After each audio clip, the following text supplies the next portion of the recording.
Évangile de Luc, chapitre 11. Jésus priait un jour en un certain lieu.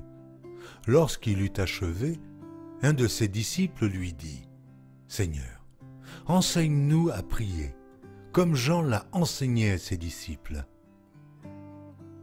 Il leur dit : « Quand vous priez, dites : Père, que ton nom soit sanctifié, que ton règne vienne. Donne-nous chaque jour notre pain quotidien. Pardonne-nous nos péchés, car nous aussi, nous pardonnons à quiconque nous offense, et ne nous induis pas en tentation. »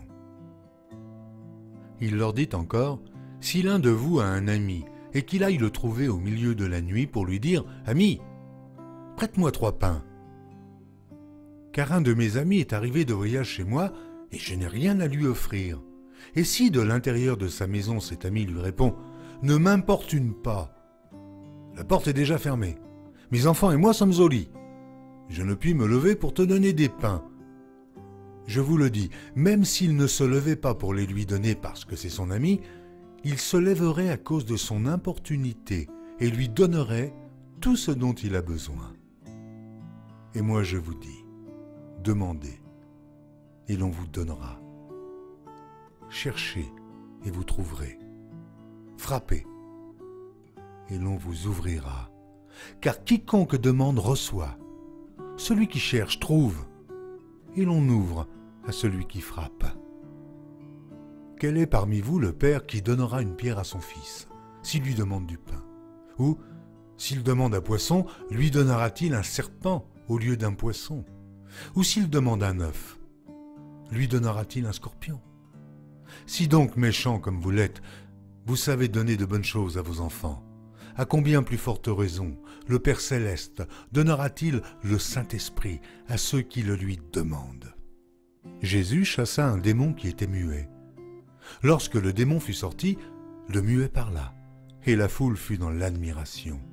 Mais quelques-uns dirent : « C'est par Béelzébul, le prince des démons, qu'il chasse les démons. » Et d'autres, pour l'éprouver, lui demandèrent un signe venant du ciel. Comme Jésus connaissait leurs pensées, il leur dit : « Tout royaume divisé contre lui-même est dévasté, et une maison s'écroule sur une autre. Si donc Satan est divisé contre lui-même, comment son royaume subsistera-t-il, puisque vous dites que je chasse les démons par Béelzébul? Et si moi je chasse les démons par Béelzébul, vos fils, par qui les chassent-ils?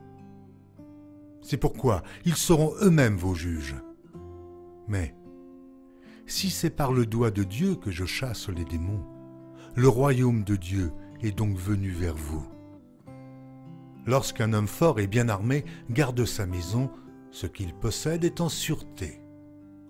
Mais si un plus fort que lui survient et le dompte, il lui enlève toutes les armes dans lesquelles il se confiait, et il distribue ses dépouilles.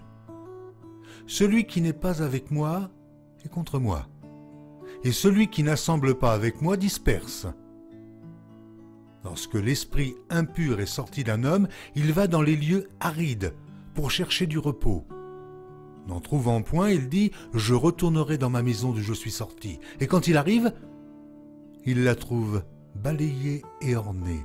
Alors il s'en va. Et il prend 7 autres esprits plus méchants que lui. Ils entrent dans la maison, s'y établissent.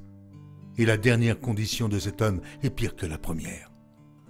Tandis que Jésus parlait ainsi, une femme, élevant la voix du milieu de la foule, lui dit : « Heureux le sein qui t'a porté, heureuses les mamelles qui t'ont allaité. » Et il répondit : « Heureux plutôt ceux qui écoutent la parole de Dieu et qui la gardent. » Comme le peuple s'amassait en foule, il se mit à dire : « Cette génération est une génération méchante. Elle demande un miracle. Il ne lui sera donné d'autre miracle que celui de Jonas. Car de même que Jonas fut un signe pour les Ninivites, de même le Fils de l'homme en sera un pour cette génération. La reine du Midi se lèvera au jour du jugement avec les hommes de cette génération et les condamnera parce qu'elle vint des extrémités de la terre pour entendre la sagesse de Salomon. Et voici, il y a ici plus que Salomon. Les hommes de Ninive se lèveront au jour du jugement avec cette génération et la condamneront, parce qu'ils se repentirent à la prédication de Jonas. Et voici, il y est ici plus que Jonas. Personne n'allume une lampe pour la mettre dans un lieu caché ou sous le boisseau, mais on la met sur le chandelier afin que ceux qui entrent voient la lumière. Ton œil est la lampe de ton corps. Lorsque ton œil est en bon état, tout ton corps est éclairé. Mais lorsque ton œil est en mauvais état, ton corps est dans les ténèbres. Prends donc garde que la lumière qui est en toi ne soit ténèbres. Si donc tout ton corps est éclairé, n'ayant aucune partie dans les ténèbres, il sera entièrement éclairé, comme lorsque la lampe t'éclaire de sa lumière. Pendant que Jésus parlait, un pharisien le pria de dîner chez lui. Il entra et se mit à table. Le pharisien vit avec étonnement qu'il ne s'était pas lavé avant le repas.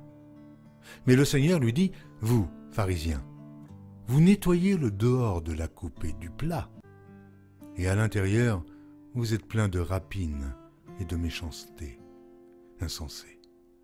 Celui qui a fait le dehors n'a-t-il pas fait aussi le dedans? Donnez plutôt en aumône ce qui est dedans, et voici, toutes choses seront pures pour vous. Mais malheur à vous, pharisiens, parce que vous payez la dîme de la menthe, de la rue et de toutes les herbes, et que vous négligez la justice et l'amour de Dieu. C'est là ce qu'il fallait pratiquer, sans omettre les autres choses. Malheur à vous, pharisiens, parce que vous aimez les premiers sièges dans les synagogues et les salutations dans les places publiques.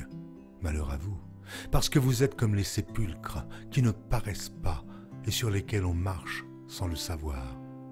Un des docteurs de la loi prit la parole et lui dit, « Maître, en parlant de la sorte, c'est aussi nous que tu outrages. » Jésus répondit, « Malheur à vous aussi, docteurs de la loi, parce que vous chargez les hommes de fardeaux difficiles à porter, et que vous ne touchez pas vous-même de l'un de vos doigts. Malheur à vous, parce que vous bâtissez les tombeaux des prophètes que vos pères ont tués. Vous rendez donc témoignage aux œuvres de vos pères, et vous les approuvez, car eux, ils ont tué les prophètes, et vous bâtissez leurs tombeaux.